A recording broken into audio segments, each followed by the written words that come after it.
Por los videojuegos nos olvidamos del mundo real, dejamos de parpadear y quien nos mire jugando pensaría que nos hemos enajenado. Iván, que no se te olvide también todo lo que aprendemos de ellos. O sea que resulta que hay aprendizaje en los videojuegos.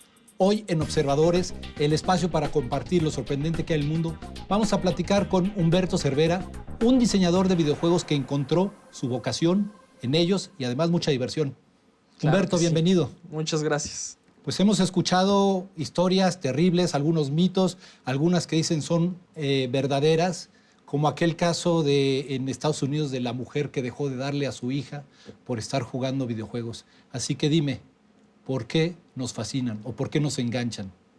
Bueno, cuando tú estás jugando, tú entras a lo que se conoce como un estado de flujo, que no sucede solo cuando estás jugando, sucede cuando estás haciendo algo que te encanta. En el caso de los videojuegos, están diseñados para que nos encanten. ¿Cuáles son las características de este llamado estado de flujo descubierto por Mikhail Csikszentmihalyi en los 50, antes de que siquiera existieran los videojuegos? El famoso psicólogo de nombre impronunciable, ¿verdad? Exactamente. Sí. Bueno, ya veo que tú lo dominas, pero bueno. Ya después de tanto decirlo, Mikhail Csikszentmihalyi, él nos indica, estudiando la vida de personas creativas, que la gente llega a ese estado de flujo cuando se cumplen ciertas características. ¿Qué son? Un objetivo claro y alcanzable. No sé exactamente lo que tengo que hacer y cuándo lo tengo que hacer. Siempre. Un balance entre reto y habilidad. No es muy fácil, porque si es muy fácil me aburro. No es muy difícil, porque si es muy difícil me frustro. El reto en las habilidades de flujo y en los videojuegos que están diseñados para esto, avanza según tu habilidad, los que están bien diseñados. Y por último, una característica de una actividad que te dé flujo es que te da retroalimentación inmediata. Cuando cometes un error, sabes exactamente qué hiciste mal y sabes tienes la posibilidad de enmendarlo o al revés. Si haces un acierto, eres premiado.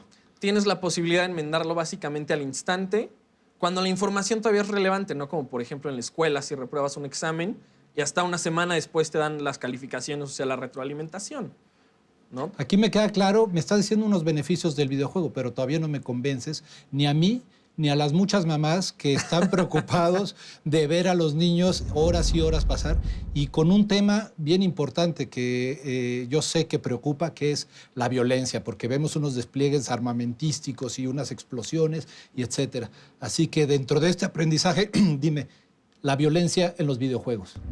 Bueno, la violencia en los videojuegos es una caricatura de la violencia real.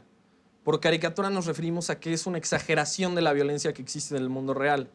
No, cualquier niño de 10 años, cualquier persona, cualquier adulto con sus capacidades funcionales, sabe que nadie tiene ni la capacidad mental ni física para ir solo contra un ejército, ¿no? Que nadie con una pistola puede acabar con Corea del Norte, como sucede en los juegos. Entonces esto es una caricatura y es una exageración, ¿no? La sangre que sale volando, etcétera, es una caricatura y una exageración de la violencia en el mundo real. Decir que los niños experimenten esta violencia por medio de los videojuegos los insensibiliza a la violencia en el mundo real sería como decir que los baby boomers se volvieron insensibles a la violencia animal porque crecieron viendo los Looney Tunes. O Don Gato y su pandilla, etcétera. Exactamente, ¿no? Pero cualquier caricatura de Hanna-Barbera. Me parece válido, pero además los videojuegos tienen otra característica. Sí, influyen en nuestro comportamiento. O está perfectamente determinado que uno apaga el videojuego y entra al mundo real y viceversa. O sea, sí sabemos de este comportamiento, cómo puede ser alterado, digamos, al jugar. Bueno, claro que influye tu forma de pensar, ¿no? Y tú Tú jugaste Tetris todo el día, ¿no? Y estás en medio de tu mudanza. Y te apagaste Tetris y dices, ahora sí voy al mundo real. Agárrate, mundo real, ahí te voy. Y volteas a ver las cajas de tu mudanza y tal vez ahora tu inteligencia espacial aumentó un poco por estar jugando Tetris y las acomodes de una manera un poco más óptima. Justamente tocaste un videojuego que en su momento, Tetris, se decía, nos hace más inteligentes, ¿no? Era como de los primeros videojuegos que nos llevaba a una gimnasia mental. Y eso me lleva a hablar del cerebro. ¿Qué pasa en nuestro cerebro cuando enfrentamos un videojuego? Se han hecho estudios de la actividad que desarrolla diversas partes de nuestro cerebro, entre ellas la atención. Así que platícame un poco, cuando estoy frente al monitor videojuego, ¿qué sucede acá adentro?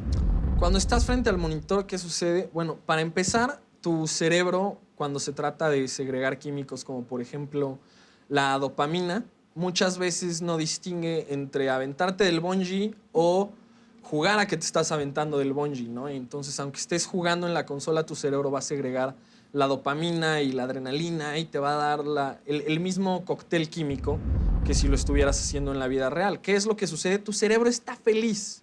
Tu cerebro es una máquina optimizada para el aprendizaje. Es lo que hace tu cerebro y lo que quiere tu cerebro. Aprender. ¿Qué es un juego? Un juego es como un bocadillo para el cerebro porque es un pedacito, un patrón que tú tienes que entender, tu jugador tienes que descifrar ese patrón para poder avanzar dentro del juego. Entonces es como una galleta que tú le das a tu cerebro un bocadillo para hacerlo más feliz. ¿En qué momento te diste cuenta de esto, Humberto? Porque sé que eres un gamer, o sea, pasas de gamer a diseñador. O sea, ¿en qué momento tú te das cuenta que ese videojuego te está brindando una experiencia satisfactoria, emocional y que te retroalimenta químicamente en tu cerebro? De un modo u otro siempre lo sentí, ¿no? Yo juego desde los 3 años, tuve mi primer juego, Super Mario 3.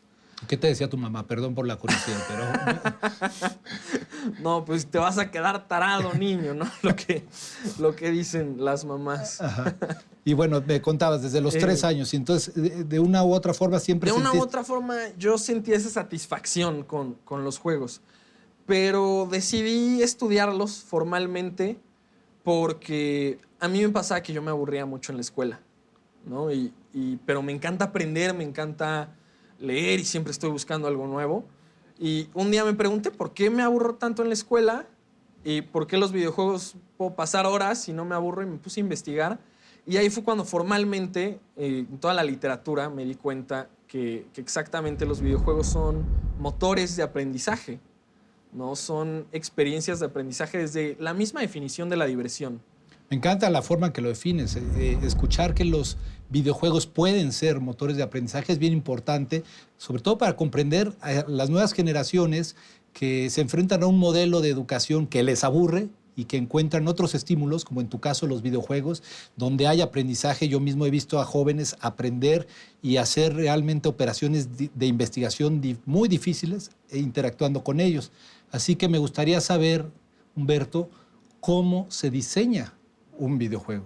Porque si jugarlo es difícil, si llegar a esos grados de expertise para dominarlo es difícil, lo que está detrás es más difícil aún, y tú ahora estás diseñando uno, así que platícame cómo se planea y cómo se diseña un videojuego. Cuando tú estás haciendo un juego, tienes que pensar en todas las posibilidades. Por ejemplo, Agent Awesome, el juego que estoy diseñando ahorita. Es un juego que actualmente estás desarrollando, ¿cierto? Es el juego que se está desarrollando actualmente. Estará a la venta en mayo de 2014. O sea, estás a nada para lanzar. Sí. Es tu primer videojuego, ¿cierto? El primer juego original de Humberto Cervera. Perfecto, bueno, entonces platícame de ese. ¿Qué implica la planeación y la consideración psicológica y todos los retos que tienes que plantear? Por ejemplo, hablando de un caso específico, Agent Awesome, ¿qué es lo que tienes que plantear? Agent Awesome es un juego de estrategia. Entonces, tú tienes que considerar todas las variables. Tú generas un nivel y tienes que crear los diagramas de flujo de qué va a pasar si Agent Awesome avanza. El enemigo lo detectó, sí, no, siguió avanzando, entró en combate, lo atacó, murió, sí, no. Entonces, haces el diagrama de flujo con toda la lógica del nivel. ¿Cuántas personas participan en un diagrama de flujo ya como avanzada? El diagrama de flujo de, por ejemplo, para diseñar esto que es el combate, sí, recae en el diseñador de juegos, que en este caso soy yo y solo es una persona. Y luego viene la programación. Luego viene, yo le entrego el diagrama de flujo a los programadores, a los ingenieros, y ellos se encargan de crear los algoritmos ya dentro del código para que se expresen los comportamientos. Estás hablando de desarrollos que supongo que van desde meses hasta años, ¿cierto? Sí, claro. Juegos como los más sencillos que tú bajas para tu celular se pueden hacer en 2 meses. Juegos como Agent Awesome se puede hacer en 1 año. Y juegos como Grand Theft Auto 5 tarda 5 años en hacerse con equipos de trabajo de hasta 1000 personas trabajando 8 horas al día. Me imagino que estamos hablando de uno de los pocos desarrollos de videojuegos que existen en México. Somos un país que no ha apostado tanto por esta industria. ¿Cuál es nuestra situación en este sentido? Es pequeñísima la industria y está inmadura, ¿no? Formalmente empezó, se podría decir, en el año 2000. Por ahí empezaron los O sea, vamos como con estudios. 40 años de atraso en Un poquito, la industria unos 30 mexicana. de cuando se empezó. Ajá. Y ahorita, justo estaba platicando hace poco con Gonzalo Sánchez, que es como el consultor alfa en temas de videojuegos y de la industria aquí en México. Y estábamos platicando sobre el reporte anual que hace sobre la industria en México. Y nos pareció muy curioso que el 65% de las personas que hoy en día se dedican al desarrollo de videojuegos en México siguen su etapa de formación, es decir, siguen estudiando. Hoy tienen menos de un año de experiencia profesional. El 65% de nuestro cuerpo laboral, que no es muy grande, debe de haber 5,000 personas en todo el país dedicándose al desarrollo de videojuegos. Y de esas 5,000, solo la mitad percibiendo un ingreso. Bueno, pero en ese sentido es de felicitarse que tú eres uno de los pioneros, ha hecho investigación, además bien importante, teorizas en relación al videojuego, no solo estás siguiendo tu instinto, sino estás haciendo esta parte. Y a mí me gustaría, porque me llama muchísimo la atención tu enfoque, este realce que hacen muchas de las mamás y muchos padres de la parte negativa. Tú supiste ver la otra cara de la moneda. Así que me gustaría, para culminar, que me dijeras cuál ha sido el gran aprendizaje que has obtenido por jugar, por diseñar videojuegos y de los videojuegos en general. El gran aprendizaje de los videojuegos que ha dejado para mi vida, yo creo que es el nunca darse por vencido, ¿no? Y el aprender del fracaso. Por lo mismo que los videojuegos te dan esta retroalimentación inmediata, siempre sabes por qué perdiste y es muy fácil hacer eso en tu vida. Cada vez que fracasas, en vez de ponerte a llorar, al instante cuando la información es relevante, di qué hice mal, cómo lo puedo mejorar. Mi mantra es: intenta, fracasa, aprende, repite hasta que dejes de fracasar. Pues he ahí un aprendizaje concreto que nos deja Humberto aquí en Observadores, este espacio para compartir lo sorprendente que hay en el mundo y preguntarnos cuánto del mundo virtual nos puede enseñar y cómo encontrar el equilibrio con este mundo real que también existe y está aquí. Humberto, muchas gracias. A ti. Game over.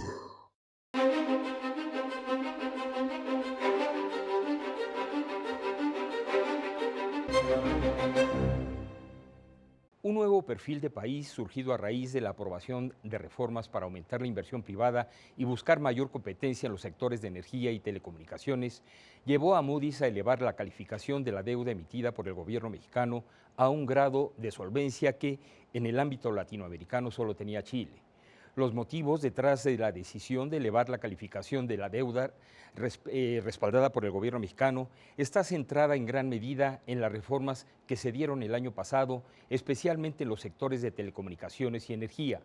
La mejora en la calificación de deuda por parte de Moody's favorece al gobierno federal, a la iniciativa privada y a las familias al reducir los costos de financiamiento, lo que propiciará una menor erogación por el servicio de la deuda y la liberación de recursos que podrán dedicarse a otros rubros según la Secretaría de Hacienda.